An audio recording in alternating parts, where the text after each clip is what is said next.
హిజ్కియా అనే రాజు కూడా చాలా అనుకూలముగా జీవించాడు దేవునికి. రాజుల 2వ గ్రంథం 20వ అధ్యాయం 3వ వచనములో చదివితే,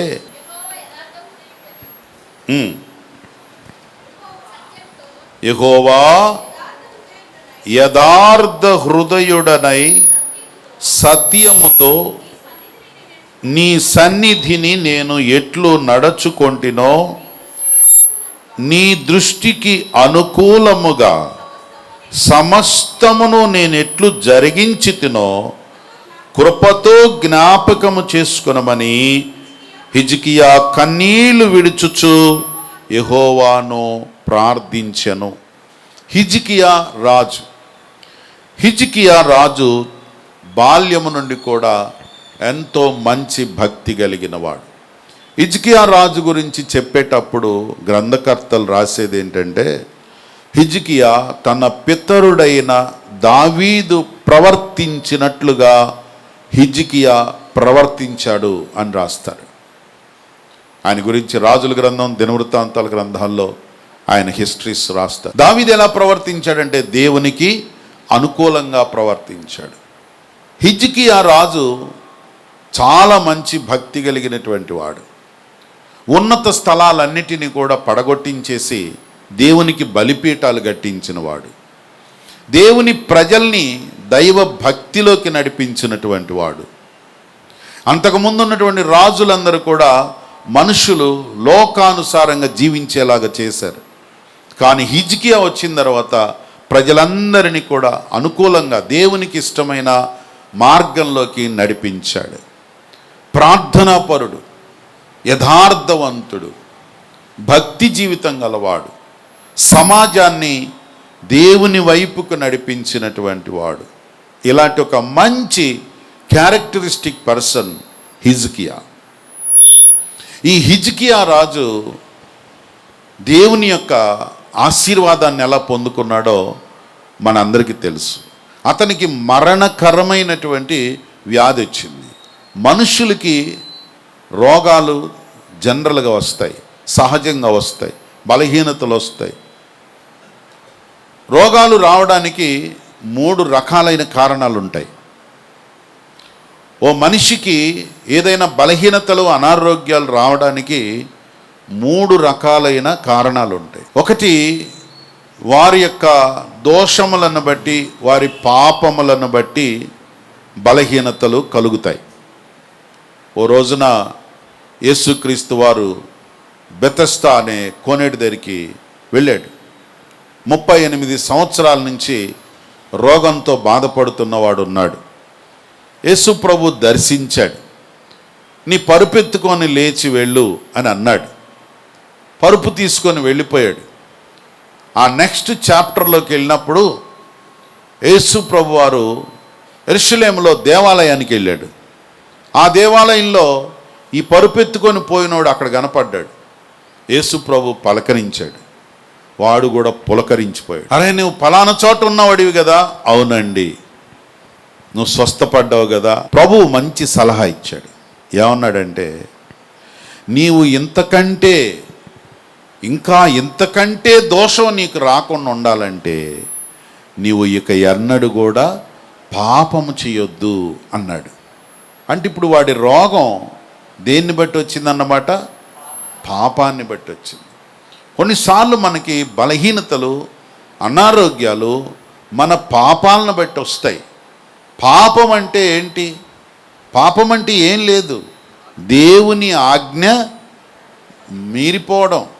దేవుడు ఏది ఆజ్ఞాపించాడో దాన్ని చేయకుండా మన ఇష్టమైనవి చేసుకుంటా వెళుతుంటే అది పాపం. దేవుని దృష్టిలో పాపం అంటే అది. చాలామంది పాపం అంటే అబద్ధాలు ఆడటం, దొంగతనాలు చేయటం, వ్యభిచారాలు చేయటం, ఇవన్నీ పాపాలు అని అనుకుంటారు. ఇవి పాపపు క్రియలు. అంటే ఒక మనిషి దేవుని ఆజ్ఞ మీరిన తర్వాత అలాంటి పనులన్నీ చేస్తుంటారు. అది పాపపు క్రియలు. చెప్పండి, పాపం అంటే ఏంటి? పాపం అంటే దేవుని ఆజ్ఞ మీరడం. అంటే ఇక దైవ భయం లేదు, దేవుడు అంటే భయం లేదు, తల్లిదండ్రులు భయం లేదు, మనుషులు భయం లేదు, ఎవరన్నా ఏమన్నా అంటారేమన్నా భయం లేదు. ఇక దేవుని ఆజ్ఞ మీరిపోయాడు కాబట్టి అది అసలైన పాపం దేవుని దృష్టిలో. ఒక వ్యక్తి అలా జీవిస్తున్నాడు అంటే అర్థం ఏంటన్నమాట?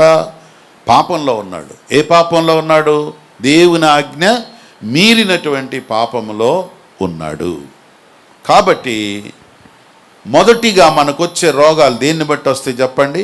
మన పాపం. అందుకనే మనకి ఏదైనా బలహీనతలు, రోగములు వచ్చినప్పుడు, దేవా నేను ఎక్కడన్నా దారి తప్పిపోయానా, నీకు అనుకూలంగా లేనా అని పరిశీలించుకోవడం మన స్వస్థతకి కారణమవుతుంది. దేవునికి స్తోత్రం.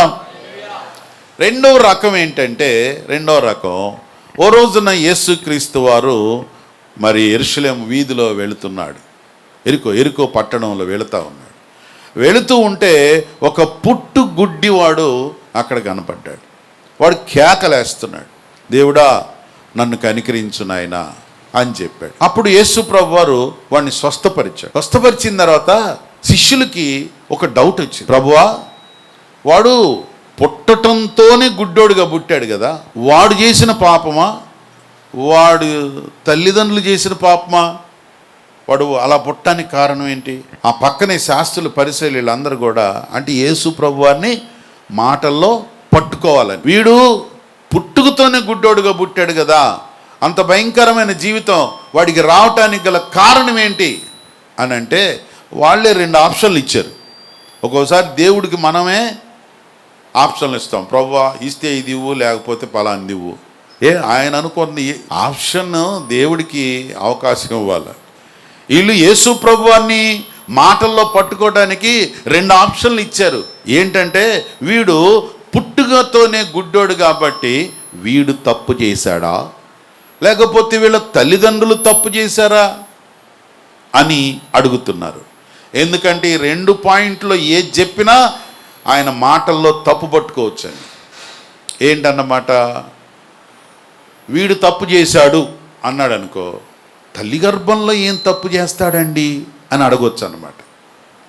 లేదు వాళ్ళ తల్లిదండ్రులు తప్పు చేశారు అందుకే వీడు శాపం అనుభవిస్తున్నాడు అన్నారనుకో, అభం శుభం ఎరగనోడు వాళ్ళు చేసిన పాపానికి వీడు శిక్ష అనుభవించడం ఏంటండి, నువ్వు దేవుడివేనా, నీకు న్యాయం ఉందా అని అడగటానికి. ప్రభువు దగ్గర మన ఆటలో సాగం. ప్రభు అన్నాడు తెలుసా, అది వాడి పాపం కాదు, వాడి తల్లిదండ్రుల పాపం కూడా కాదు. మరి అలాంటప్పుడు వాడికి ఆ జబ్బు ఎందుకు వచ్చింది, ఆ పుట్టుకతోనే ఎందుకలా గుడ్డోడుగా పుట్టాడు అని అంటే ప్రభు చెప్పాడు, ప్రభు మహిమార్థమై వాడికి ఆ జబ్బు వచ్చింది. ఆహా, దేవుని మహిమ కొరకు ఆ రోగం వచ్చిందా? 2వ రకం మనకు వచ్చే రోగాలు ప్రభు మహిమార్థం వస్తాయి. అంటే ప్రభు మహిమార్థం అంటే ఎలాగా? వాడు 40 ఏళ్ల క్రితమే అలా గుడ్డోడుగా పుట్టాడు, 40 ఏళ్ల తర్వాత నేను వచ్చాను, నేను రాగానే వాడు నన్ను అడిగాడు, నేను వాడిని స్వస్థపరిచాను. ఇప్పుడు అందరూ ఎవరిని మహిమపరిచారు? దేవుణ్ణి మహిమపరిచారు. దేవునికి స్తోత్రం. కొన్ని రోగాలు, కొన్ని దెయ్యాలు, కొన్ని బలహీనతలు ఎందుకు వస్తాయో తెలుసా?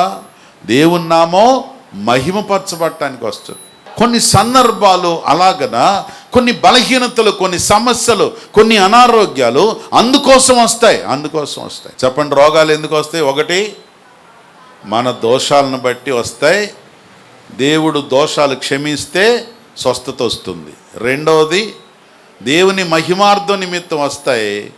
దేవుడు దర్శించిన సమయంలో ఆటోమేటిక్గా ఆయన మహింపరచబడతాడు, స్వస్థత వస్తుంది.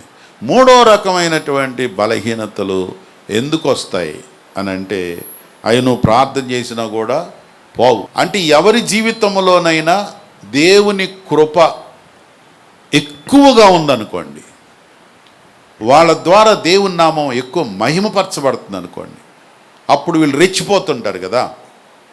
ఈ రెచ్చిపోకుండా తగ్గించుకొని ఉండటానికి కొన్ని రోగాలు వస్తాయి. అపోస్తలుడైన పౌలు గారు ప్రార్థన చేస్తున్నాడు, ముమ్మారు నేను ప్రార్థన చేశాను, నా శరీరంలో ఒక ముళ్ళుంది అని ప్రార్థన చేస్తాను. దేవా ఈ ముళ్ళు తీసేనాయనా అని ముమ్మారు 3 సార్లు అంటే ఖచ్చితంగా గుర్తుపెట్టుకొని ప్రార్థన చేశాడంటే ఎంత ఘోరమైన ప్రార్థన చేసి ఉంటాడో. ఎప్పుడో ఒకసారి బాగా దేవుడు అసలు ఈ రోగం పోవాలని ఒకసారి కూర్చొని చేసి ఉంటాడు. ఒక 6 నెలలు, 1 సంవత్సరం ఆగిన తర్వాత మళ్ళీ ఏందైనా ఇంత జబ్బు ఉంది నాకు, నువ్వేమో వాడుకుంటున్నావు బాగానే ఉంది, నేను నా బట్టలు తగిలితేనే రోగులు బాగుపడుతున్నారు, కానీ నేనేమో ఈ రోగంతో బాధపడుతున్నాను, తీసేయనైనా. రెండోసారి ప్రార్థన చేశాడు. అలా మళ్ళీ కొంతకాలం తర్వాత 3వసారి ప్రార్థన చేశాడు. దేవుడేం జవాబు ఇట్లా 3 సార్లు చేసిన తర్వాత అన్నాడు, పౌలు గారు ఇంక నువ్వు ప్రార్థన చేయబాకవా ఆ విషయంలో అన్నాడు.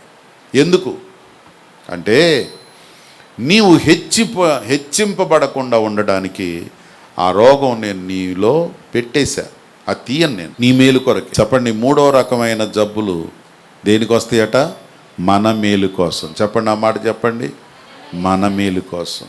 కొన్ని బలహీనతలు, క్రానిక్ డిసీజెస్, ప్రతిరోజు మనతో ఉండేటువంటి, దినదినము కూడా మనల్ని వదిలిపెట్టకుండా ఉండేటువంటి జబ్బులు ఉంటాయి.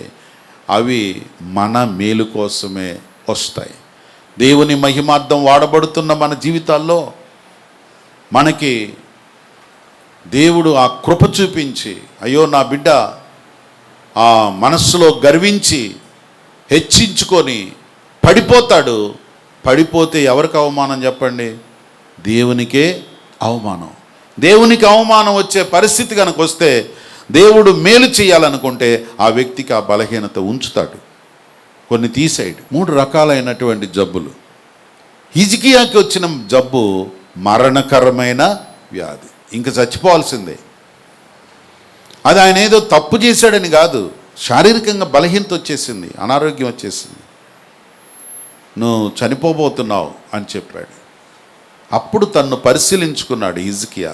దేవా, నేను యథార్థంగా నీకు అనుకూలంగా ఎలా జీవించాను. చూసారా, దాన్ని ఆకరువు పెట్టాడు. నేను నీకు అనుకూలముగా ఎలా జీవించానో నీకు తెలుసు కదా అని ప్రార్థించాడు. ఎస్, నువ్వు నాకు చాలా అనుకూలంగా జీవించావు, కాబట్టి ఇంకొక 15 సంవత్సరాలు నీకు ఆయుష్ పెంచుతున్నాను.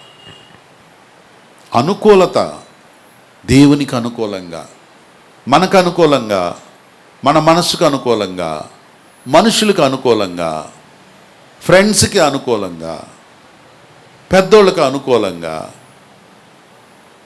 బంధువులకి అనుకూలంగా, అలా మనం కొన్నిసార్లు దేవునికి అనుకూలంగా ఉండాల్సిన పరిస్థితుల్ని మనుషుల వైపు వాటిని ఉపయోగిస్తాం. అందుకే మనం ఆ మేలు పొందలేకపోతుంటాం. దావీదు దేవునికి అనుకూలంగా జీవించాడు, దేవుని కనికరం పొందుకున్నాడు. స్తోత్రం. హిజ్కియా దేవునికి అనుకూలంగా జీవించాడు, స్వస్థత పొందుకున్నాడు. నీవు నేను మన అందరి జీవితాల్లో కూడా, మన జీవితాల్లో దేవునికి అనుకూలంగా జీవించాల్సిన సందర్భాలని పరిశీలించుకొని అనుకూలంగా జీవిస్తే దేవుడు మన జీవితంలో మన ముందున్న భక్తుల అవసరతలు తీర్చిన దేవుడే మన కుటుంబాల్లోనూ మన జీవితాల్లోనూ కూడా అటు మేలు అనుగ్రహించి నడిపించును గాక. ప్రార్థన చేసుకుందాం, కళ్ళు మూసుకోండి. 1 నిమిషం దేవునికి మనల్ని మనం సమర్పించుకుందాం. స్తోత్రం. హల్లెలూయా, హల్లెలూయా. ప్రియుడైన మా తండ్రి, నీకు స్తోత్రాలు. నీకు అనుకూలముగాను సజీవ యాగముగాను మా దేహములను మీకు సమర్పించుకొని మీ చిత్తము జరిగించడం ద్వారా నీకు అనుకూలమైన సజీవ యాగముగా పరిశుద్ధముగా జీవించి మేలు పొందుటకు సహాయం చేయండి. మీ బిడ్డలందరూ కూడా ఆశీర్వదించబడును గాక. కుటుంబాలలో ఉన్న బలహీనతలు, అనారోగ్యములను, శరీరములో ఉన్న బలహీనతలన్నీ కూడా నజరేయుడైన యేసు నామములో స్వస్థత కలుగును గాక. యేసయ్య, నీకు అనుకూలంగా జీవిస్తున్న బిడ్డలము నాయన, నీ చిత్తము నెరవేర్చుచున్న బిడ్డలము, రూపాంతరము చెందినటువంటి వారమై, మారు మనసు పొందిన వారమై, మనస్సు మార్చుకున్నటువంటి వారముగా నీ సన్నిధిలో మేము జీవించి మీ కృపకు పాత్రులమై ఆశీర్వదించబడు సహాయము చేయండి. యేసు నామమున ప్రార్థించుచున్నాము తండ్రి, ఆమేన్. హల్లెలూయా, హల్లెలూయా, హల్లెలూయా. అందరికీ వందనాలు. దేవుడు అందరిని ఆశీర్వదించును గాక.